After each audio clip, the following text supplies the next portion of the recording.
Hello, welcome back to the channel. Today, we're diving straight into how to create reports in Asana, your complete guide for 2025. First off, you'll want to log into your Asana account and head to the sidebar where you'll find the Reports tab. Click on it. This helps us because it's the gateway to creating any report in Asana. Now that we've done that, you will see a Create Report button at the top. Click on it. The reason we do this is to start creating our custom report. A form will appear with various fields for you to fill out. Next up, you'll need to specify the parameters of your report by filling in the form. This could include the project or team you're reporting on, the time frame, and any specific tasks or tags you want to track.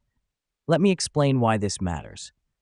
By setting your parameters, you're telling Asana exactly what data you want to include in your report, giving you a tailored output that suits your needs. After setting your parameters, click the Run Report button. This is where the magic happens. Asana will compile all the data based on your parameters and create a comprehensive report.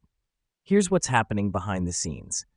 Asana is scouring your projects and tasks to find any data that matches your parameters, and then it's pulling that data into a neatly organized report.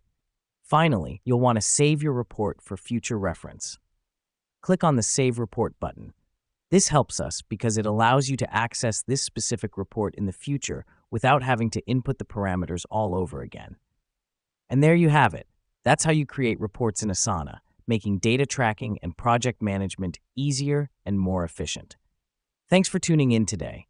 Remember, the more you practice, the more intuitive it becomes. See you next time.